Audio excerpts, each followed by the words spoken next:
Coming up on the Doctor's Hospital podcast. People don't realize how important sleep is to mental health. People sacrifice sleep, not realizing how much sleep is restorative, is healing. Doctor's Hospital Specialist Clinic is where trusted and best care meets consistency and dedication. Let our expert specialists take you on a healthcare journey where warmth, compassion, and your well-being come first. From diagnosis to prescription, we are with you every step of the way, ensuring your peace of mind. Visit us today at Centerville Medical Center, Collins Avenue and 6th Terrace, and discover quality, compassionate healthcare at Doctor's Hospital Specialist Clinic. Welcome to the Doctor's Hospital podcast. I'm your host, Alexis Burrows, Marketing Director here at Doctor's Hospital. We are wrapping up our May series of podcasts with part 2 of our podcast on mental health, reminding our audience that May is Mental Health Awareness Month. And as such, we're going to have a conversation today with a psychologist, Dr. Stephanie Hutcheson, who also works within the Doctor's Hospital space. So I want to take the opportunity to welcome you to the show. Good day. Thank you so much for having me. Awesome. So I know this isn't my first question that's on the list, but I realize that I want to add it in as we get started. But how did you decide to get into psychology? It's actually an interesting story. I'm a reader. Okay.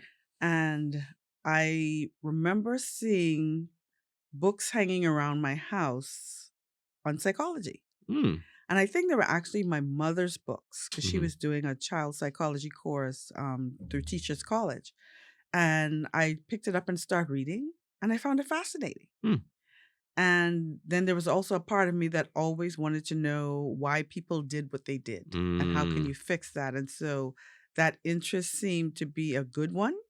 And so as I got older, by the 11th grade, I knew for sure I wanted to be a psychologist. And so when I enrolled in university, psychology was my major, and I knew that the path to kind of accomplishing all that I wanted to do would require a doctorate. And so I went straight through.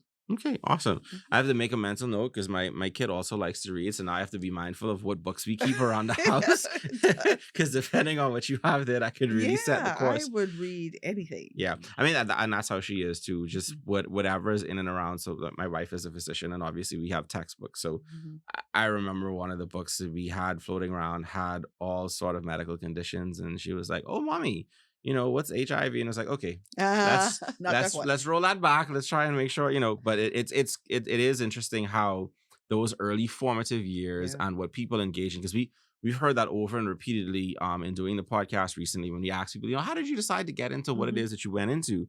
And you have a lot of that same thing, interest in science from young, interest in anatomy for people who are into surgery, that sort of thing. So it's in keeping with what we see. And I think it's critical for people to just bear that in mind when they have kids, like what their interests are early and be mindful of it, both, in the good and the bad, potentially. Absolutely. All right. So obviously we had a conversation last week with Dr. Bodo, who was coming from the psychiatrist view of things. So, we're going to ask you some similar questions, but obviously taking it from the psychologist viewpoint.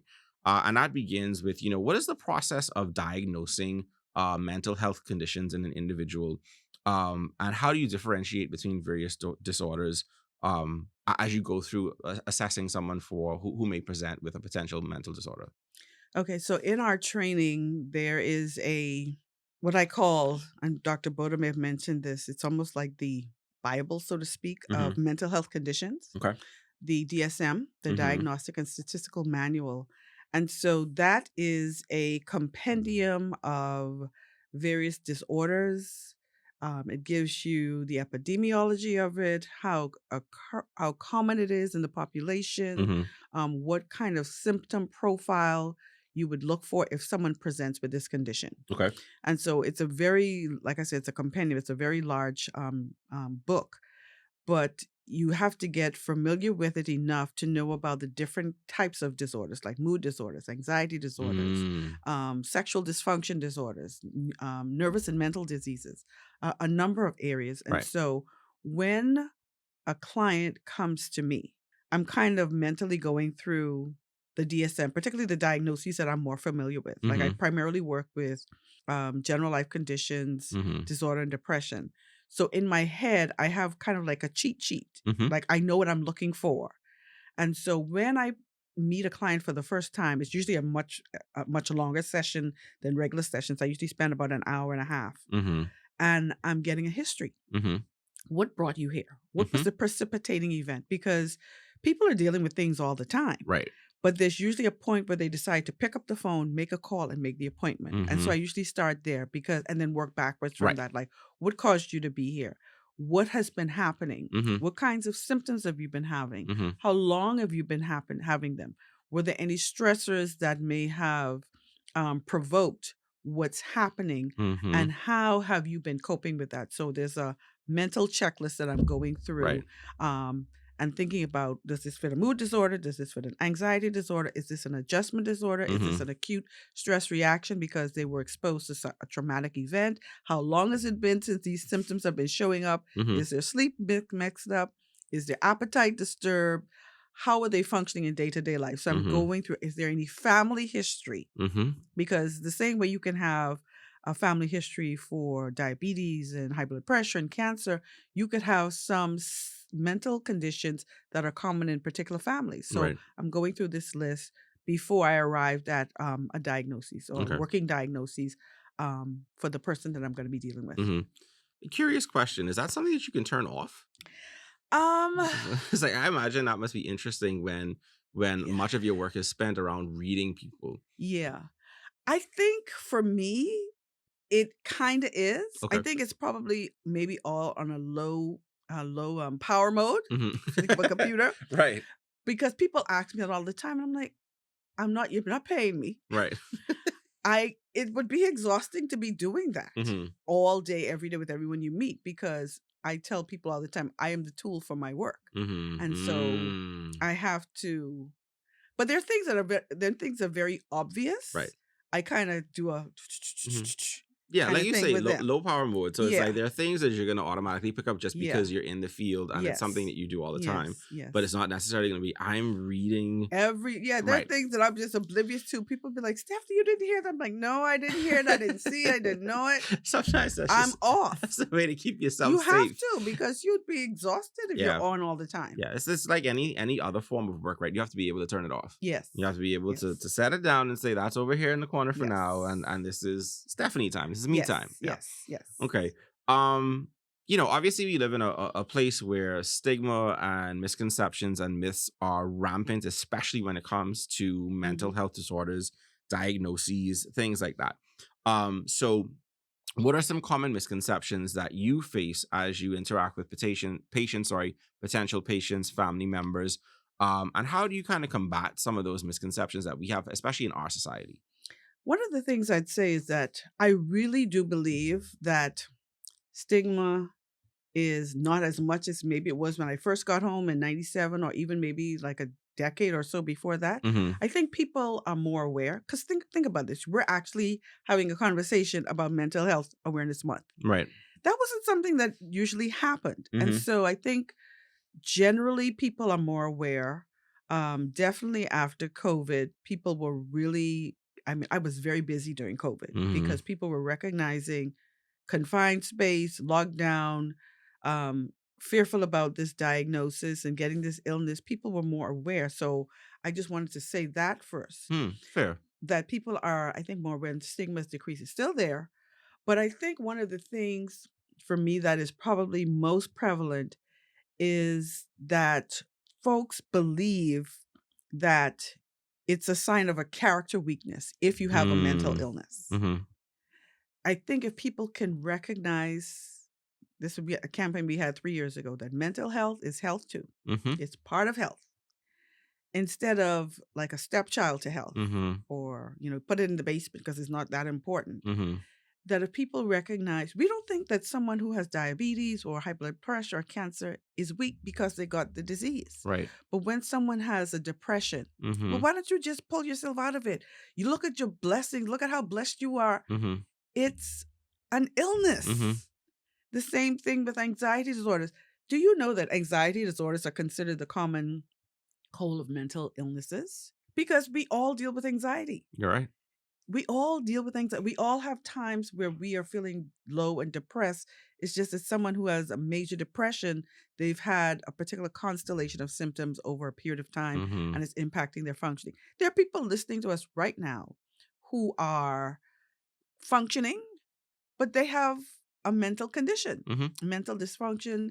So I think if people would recognize that because you have this, it doesn't mean that you're weak. It doesn't mean that you don't have good coping skills. Mm-hmm. It just means that whatever situation has happened in life or whatever's going on in your life has impacted you in such a way that you're now presenting with a mental condition. So it's not a character defect. Right. And I think if we can kind of chip more away at that, I think we'd go a lot further in reducing even more the stigma. And so that's why we had the program 3 years ago. It was a lot we did in terms of mental health awareness. I don't know if I recovered from that because we did a month-long series of activities. I remember. Yeah. But when we do sessions like this, I did something in my church back in March in terms of Jesus, faith, and mental health, because we're a very religious nation. And I think if we would, if our religious leaders would be more open and accepting of the mental health aspect of their parishioners or their congregation, then we can also kind of make serious inroads into how people see mental health. And it doesn't mean that all religious leaders aren't doing that. I think many more are coming on board, but you have such a captive audience in the church, and the religious life is so important to us. If you get the positive message that this is not a reflection of or a failure of your faith, then I think a lot more people would be open to the fact that, oh, this is health too. And so I think those are some of the ways we need to kind of chip out. Fundamentally, spiritual life is very important to us. Recognizing that our character is, and developing a mental illness is not a reflection of a deficiency in character and coping. I think those are two of the ways that we can kind of think about kind of eroding this challenge we have with dealing with mental health. Right. So I want to sit there with the point about stigma for a second. What role does education play in the effort of removing the barrier that stigma can be to people in terms of seeking care and recognizing that they may have a need to seek care in the first place? Mental health literacy, I guess that's what you would call it, is very key. I think that's why you see, particularly during May, so many campaigns in terms of literature, in terms of videos, in terms of on all media, Facebook, TikTok, because people are trying to get the message across that this is something that is more common than people believe. So education is, because it commonizes, I don't know if that's a word, but it makes it more normal. That's the word. Normalizes it for us. And I don't think people realize that. I think this is either according to the WHO, the World Health Organization. I think it's in one of their publications or article that was written that I remember reading a few years ago, that people don't realize that the cost of mental health care is much more, if it's not much more than what we call physical health, it's right on par there.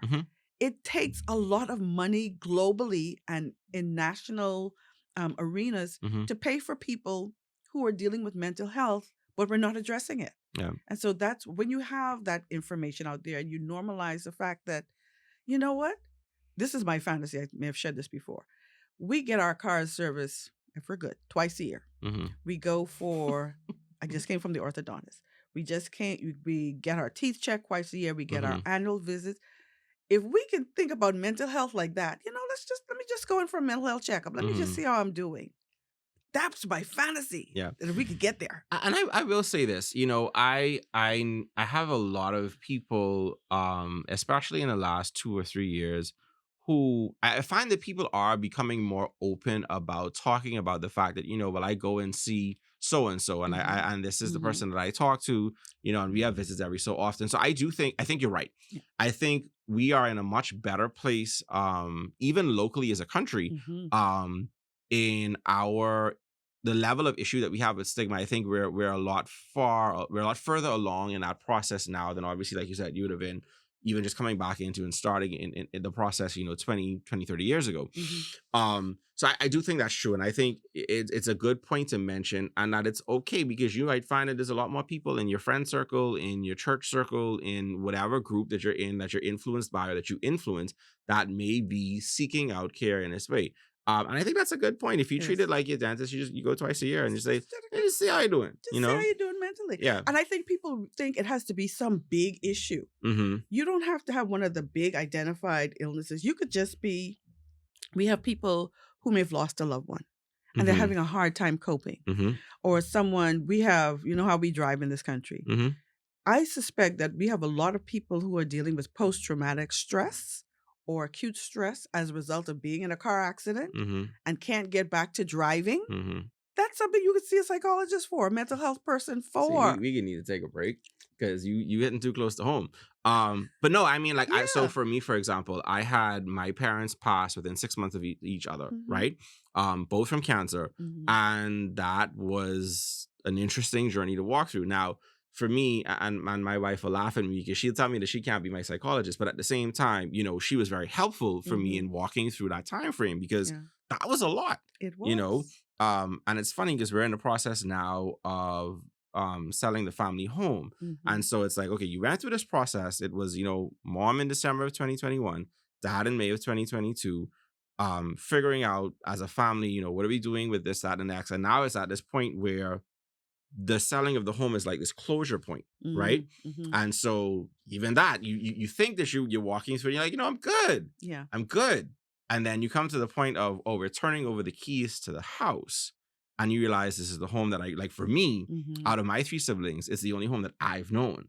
And so I'm looking at it, I lived in that house for 25 years.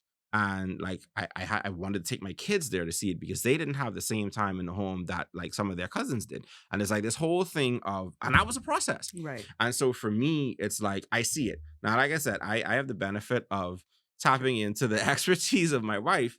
But I think for a lot of people, if you're walking through that, if you're single or if, the person that you're with, they don't have that expertise or you don't have that support, then by all means, because it is things like that. It's everyday occurrences where it could be a car accident. It could be you just lost stress. Your job. It could be you're worried about paying bills the next month, and that anxiety builds and it grows and it develops. And if you can catch it at the start, we keep coming back to this. I think one of the most consistent things that I've heard on this podcast in the past 3 months that we've been back in doing it every week is finding it early. Early detection is always more helpful. Prevention is better than cure. And in the same way, early detection is... It is because you don't have the symptoms may not be as intense or as ingrained because it hasn't been addressed for so long.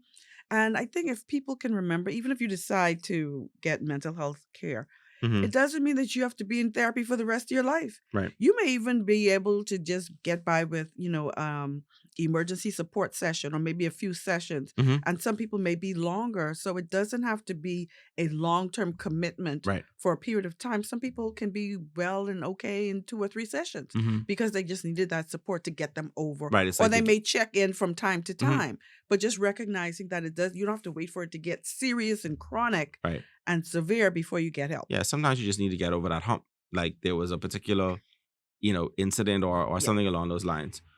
All right, so this has been a great conversation thus far. We're going to take a quick break for some words from our sponsors, and then we'll be right back on the Doctor's Hospital podcast. Let's face it, life is hard, but your healthcare doesn't have to be. Give yourself peace of mind with LAMP plans at Doctor's Hospital. Sign up today and enjoy the low-cost advantage. Get up to $5,000 in credit limit for non-covered services and 2 free nutritional consultations. Choose your plan today by visiting doctorshosp.com/lamp. We make healthcare easy. Welcome back to the Doctor's Hospital podcast. We are having a very enlightening and engaging conversation with Dr. Stephanie Hutcheson, who works as a psychologist here in Doctor's Hospital. So we want to pick back up talking about, the idea of what advice would you give someone who feels as though they're struggling with their mental health or they have a particular mental health concern. What advice would you give to them if they're hesitant to reach out for support? I think about a slogan I saw in, I think, the American Psychological Association journal many, many years ago. And we talked about normalizing mental health care. And the slogan was simply, when the road of life takes a turn, a psychologist can help. Or a mental health person. Add to that, because there are therapists and counselors here. And so I think I would try to kind of get that message across, that we have roads in life that take a turn that are not necessarily the way we may have wanted. And that a psychologist can help. And I think it goes back to what I was saying earlier. It doesn't have to be the big depression or anxiety or schizophrenia or bipolar disorder or post-traumatic stress. Sometimes people are just like feeling lost. And a therapist can help you to get there. And so I would encourage them, don't be concerned so much about how other people will think of you. Make the call because it can help you. Make the call. Put the stigma aside as much as you can. Don't listen to the noise in the marketplace. Make the call, because I think the only thing it can do is help. You know, you make the qualified professional to just make the call, because I always think about what one of my colleagues said many years ago when I was working at Sandilands and we were having a part of the treatment team. And I remember Dr. Barrett, who's now deceased, he said, these are his stats. He was like, let's say about 5% of people who are struggling with mental health issues or hospitalized for mental health issues get help. Where do you think the 95% are? They're sitting across from you at work. They're sitting next to you in the pew at church. They're next door to you in your neighborhood. They may be your running or walking partner, or they may be in your classroom, or they may be around the family table in your home. So there are many more people who are not accessing treatment and care than those who are. There are a lot of people who are suffering in silence. Yeah. I mean, shameless plug, and I'm going to go out on a limb here. I mean, I think the beautiful thing too about even like in our space, right? You pull up to Doctor's Hospital at CMC, nobody knows who you're going to see. Absolutely. There's specialist care for heart health, for emergency room, primary care, OB, and mental health. Right. You walk in a parking lot, nobody knows who you're going to see. Absolutely. So again, shameless plug. You all forgive me. I try not to do that so explicitly. But yeah, I mean, even for that thought process of I don't want to be seen going to, you know, there are other places like that where you pull up to that office and nobody knows who you're going to see because there's a multiplicity of people in there that you can see. So I think from that standpoint too, you know, bear that in mind. And I think we talked about this with Dr. Boda as well. The explosion of telemedicine. Oh, yes. And consults versus consults via you know, your computer, by your tablet, your laptop, your cell phone, all of those sorts of things exist as well. And so, you know, if getting past the stigma is that hard, but you're willing to do it over telemedicine, then by all means take that approach. Because it's convenient in the comfort and privacy of your home. Yeah, Nassau Streets is a lot. And you can, and I think it really exploded during COVID because you couldn't go to offices. And I know some of my colleagues don't like telehealth, but I do, because one, I could see people later. I could take later appointments because I don't have to physically be on the road in an office. And then I realized that I can still pick up in terms of the nonverbal cues and the body language cues the same way that I would if they're sitting in front of me. I generally don't like to see persons I'm seeing for the first time in that way, but for some people, we have family islands who they don't have to come to Nassau for counseling. Correct. They can go online and see a therapist and get the help that they need. So I think that's been a benefit of the pandemic. It kind of made mental health care, healthcare in general, but mental health care more accessible. Right. I think the Family Island one is a particularly good one because you remove the barrier of that $200, $300 ticket. And so literally someone is only paying for the visit itself. Exactly. And I imagine that opens up the doors tremendously for people. So people have fears of traveling. It might not, because it's not always financial, right? You just might not like to hop on the plane and come and drive on the streets of Nassau to come to an appointment. So from a lot of angles, it does make it more convenient, more accessible. So moving forward, you know, the field of psychology and mental health care has seen significant advancement in recent years. Are there any emerging treatments or therapeutic approaches or practices that you find particularly promising or exciting? There's a couple. Mhm. This one I don't know as much about, but I've been seeing it popping up in the literature. Okay. Um, and it seems to be using what they would call the psychedelics. Oh boy. Yeah. The Those, ayahuasca? yes, and those psychedelic treatments Mhm. In terms of mental health care. But like I said, I can't speak too much about that, but I've been seeing that pop up. Mhm. One of the things that I've been really interested in, and I've started to do some training in, and this is something, once again, that people might not think about in terms of mental health. CBTI is considered a standard of care cognitive behavioral treatment for insomnia. Mhm. 8 sessions, almost kind of like a manualized treatment where for people who have insomnia, Mhm. you can get that treated within Mm. 8 sessions. People don't realize how important sleep is to mental health. Mhm. That's why I'm bringing that up. Sleep is so important. That's the one that gets shortchanged. People are like, oh, I get right in 3 hours, 4 hours. People sacrifice sleep, not realizing how much sleep is restorative, is Mhm. healing. Mhm. One of the things I was talking about when you asked me at the beginning, how do we assess someone who comes in? I'm always looking at how their sleep is. Mhm. Because if you're depressed and you're not sleeping or you're sleeping too much, not so good. And so sometimes if we can begin to make inroads there, people begin to recover and feel better. Mhm. And so and cognitive behavioral treatments have been pretty strong research literature support in terms of their efficacy. Mhm. And so it's been extended to insomnia, but it's also used in any number of areas Mhm. for treatment. So because you're dealing with how people are thinking, how they're behaving, and changing those. And so those are the ones that I probably want to highlight a little bit more. Mhm. People are doing a lot more stuff with mindfulness, being more present Mhm. and focused on the now instead of maybe going back so much to the past. So Mhm. you may see a lot of stuff showing up about mindfulness Mhm. individually, group-based, online, Mhm. and then the apps. I'm very I use mental health apps a lot with my Mhm. clients because I want them to practice some of what we talk about in the session. And one of them that I use very frequently because of how it was developed, and I think was developed by either the Veterans Affairs in the US or NIMH, National Institutes of Mental Health. Mhm. It's called Breathe to Relax. Mhm. And it will walk you through ways to reduce anxiety, kind of check and pay attention to your thinking. Mhm. And so you have the tool right in the palm of your hands, Mhm. literally in your phone. Mhm. It's on the App Store. It's free. Mhm. So there are some of them that may not be, that one I'm pretty sure about. There are Mhm. lots of them are out there, but there are ways that you can kind of supplement what happens in the session with some of the mental health applications. Mhm. Mhm. That's really good. And there are an abundance of applications, websites, Mhm. subscription programs, Yep. a lot of things that exist in that space.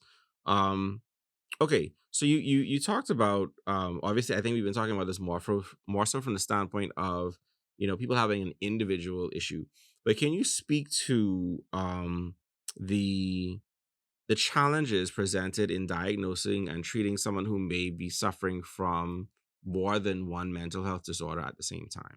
Okay, so we talk about what we call a comorbidity. Mm-hmm. And I think for me and most clinicians, the process I talked about when it's an individual, when there seems to be one presenting complaint, Mm-hmm.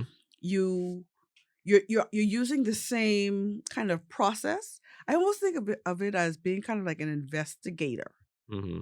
Like you are kind of sifting through the information that you have, and you may come to the what we either call a differential diagnosis. It's either A or B, Mm-hmm. or it may be A and B. And sometimes, if I'm not sure, I may refer the client to, because I don't do testing as much anymore, the more formalized, extensive testing. Sometimes you might need more formalized testing to kind of solidify what it is you're working with. Mm-hmm. And if you have someone who has what we would call a comorbidity, then you have to kind of gear your treatment plan to the diagnosis 1 and or diagnosis 2. Mm-hmm. And sometimes that may mean having a psychiatrist involved with medication management, because Right. psychologists don't prescribe medication. Mm-hmm. Sometimes that may means having them see someone else for something else, or sometimes it means, okay, your treatment plan is going to address issues A and B. And so it doesn't mean that the person can't get help. It just means that it's going to be a little more complex in terms of the work that you have to do. Yeah, and I guess sometimes, like you said, like you mentioned, it may end up requiring a multidisciplinary approach. Exactly. And obviously, as we've seen, because again, this is something that's popped up very frequently in our conversations on the podcast in the past few weeks as well, is that concept of, sometimes people, and it doesn't make you any less of a person if you have a comorbid or a co-occurring situation, right? I think the idea is it just means that it may require more people to be involved to ensure that you get the best care available and the best care that you need. Right. And I think that's another thing that people have to kind of just be okay with, right? Right. Okay. So obviously we've talked about the applications a little bit, and the websites and the things that exist out there. There are hundreds, if not thousands, of personality tests and all of these different things. And obviously that potentially leads into spaces of self-diagnosis. Right. And obviously that's become increasingly common. You have people say, "Oh, well, I'm depressed," and they're saying it as though it's a diagnosis, not just I'm feeling down today, but they walk with it as though I know that I have depression, or I know I have an anxiety disorder. Can you talk about the potential dangers of self-diagnosis, and how individuals can navigate seeking information about mental health online responsibly? Right. So that's a two-edged sword, because I'm guilty of that. If I have a symptom, I'm like, let me go Google to see what's happening with me and what it could potentially be. But I always follow up with my healthcare provider. Right. So that's the short answer of it. But part of it is, we talked about education. Part of making people aware of what depression is or what anxiety is, that you have to give kind of a bit of a description about the illness and what kinds of symptoms to be looking for. And so it's helpful in that way. But the other side of the story that I'm talking about is then people can decide that, I'm going to diagnose myself, which is a challenge because they could be wrong. There could be something, because sometimes there are medical illnesses that look like mental illnesses, so to speak. So I think it's okay to, as a first line of defense, as a first line of educating yourself, kind of see if you can get a sense of, okay, what could this be? And if that's what it's looking like, then the next step would be, don't just stop there. Seek someone out who has the expertise to verify that that's what's happening, and then also seek treatment. So that's what you want to kind of avoid, because like you said, there's a lot of information that's out there. And sometimes it can get overwhelming because it seems like A or B, or A and B. The way to kind of make that more clear is to follow up with the person who has the expertise and the training. Yeah, I think the last thing that you want to have is that self-diagnosis turns into self-medication. Exactly. Right? Yeah. And self-treatment, because that then becomes an admittedly dangerous place to get into. And then you start diagnosing other people. Right. Right. And that's the thing, though. You diagnose yourself. Well, this is what I have, and it sounds like that's what you have to me, and this is what I'm doing. No. Right. No. Yeah. So I think your salient point at the beginning was, that's fine and good, but get confirmatory help from your medical professional. And I think that goes for all things, whether it's mental health or you're something with another part of your physical body. Right. Because I can tell you, I do it. Right. Listen, I WebMD and spaces like that. It's like you said, it's a double-edged sword, because in some ways it's helpful, but in other ways, and that's the thing, if you already have just a slight bit of anxiety and you go on there and you're like, oh, well, my toe hurts in this particular way, and then you go down and you're like, oh, they have to cut off my whole leg, and this is a sacrilege that people have when they go down this process, because if you put in WebMD or some other website that exists like that, and you come out with this compendium of potential diagnoses, and now you don't know what to do with yourself, because it's as far as, I'm good and I'm fine and I'm okay tomorrow, and it could go as far as, well, I'm going to be in a coffin next week, and that's kind of the problem of existing in that space on your own. Right. And I think that guidance back to, if you feel like you've gotten something that sounds right, it behooves you to then go to your medical professional and get, an actual a professional opinion on it. And because when you think about the commercials that are on for like different medications, if you Ask have your this, doctor. ask your doctor. Yeah. Mhm. You might be saying, okay, check. Now ask the doctor. Ask the professional. Yeah. Yeah. And I think that's a strong point. All right. So as we wrap up, what are some practical steps that people can take to prioritize their mental well-being on a daily basis, even if they don't have a diagnosed condition? Sleep. You know what? This is the third time you've mentioned sleep, so I'm gonna have to take you at your word on that. I am telling you, I teach a course at UE, special topics. It's called the psychology of sleep and dreams. People do not prioritize sleep. Sleep is important to health. Folks don't get that. I'm telling you, sleep is important to help. How many people say, boy, I had such a good night's sleep. I woke up feeling like $1 million. It's important. Yeah. And the reason why that's also important too is that in terms of medically, I think we probably have a lot more people who are dealing with sleep apnea than they realize, and who not recognizing that they may be feeling fatigued and mental fog and tired all the time and all of these other things that can be treated if they're assessed to see whether or not they have sleep apnea through like a sleep study. And so in terms of practical, that's practical. Go to bed. Yeah.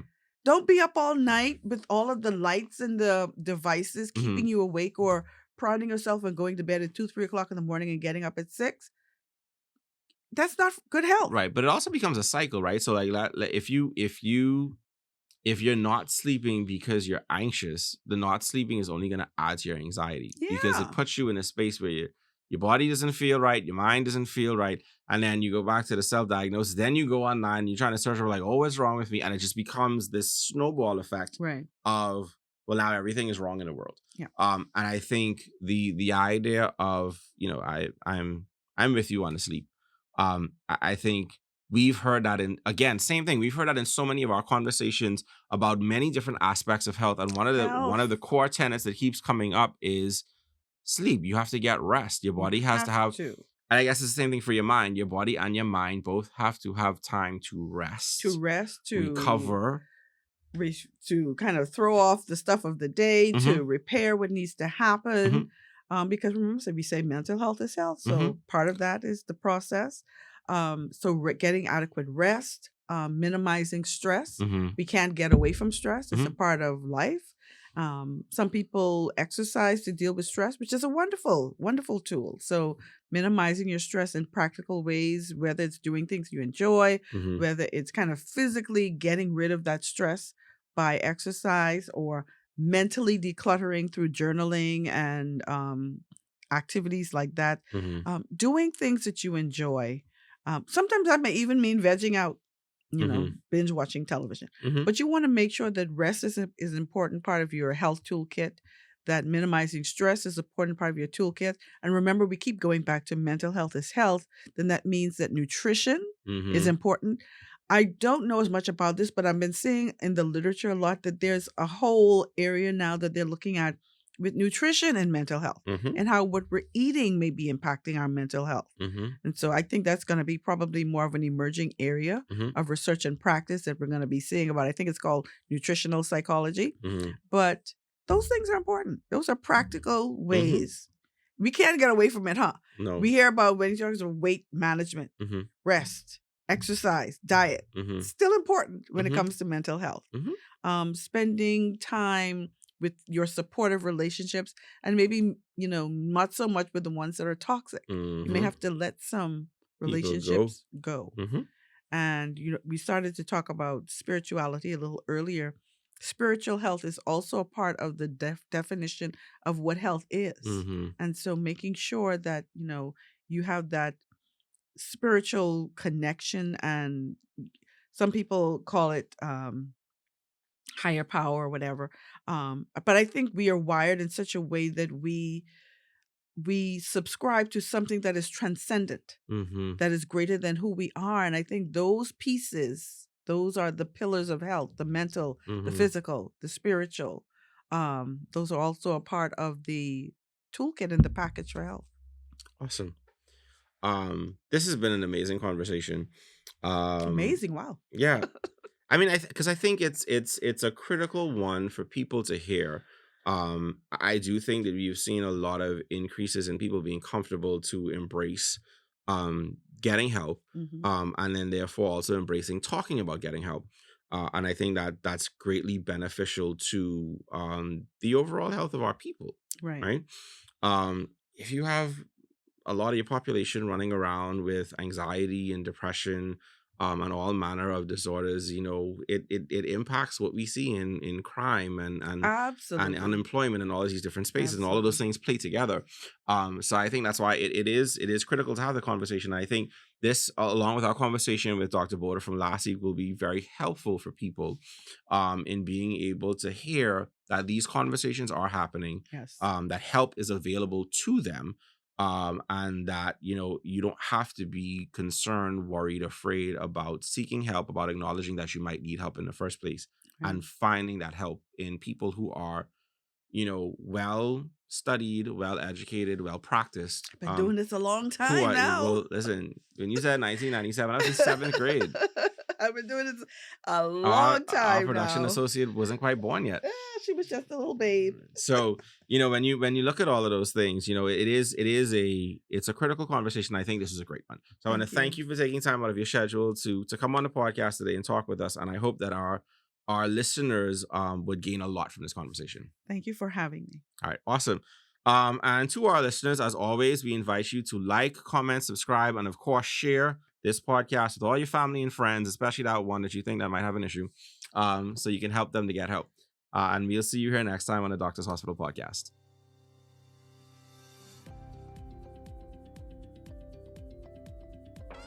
When accuracy, efficiency, and simplicity matter, choose Doctors Hospital Laboratory Services. We are the premier outpatient laboratory service in the Bahamas, delivering timely results you can trust. Experience the ease of testing with us. Accurate, fast, and hassle-free. Doctors Hospital Laboratory Services, where precision meets convenience. Give us a call at 302-4759 to get started today.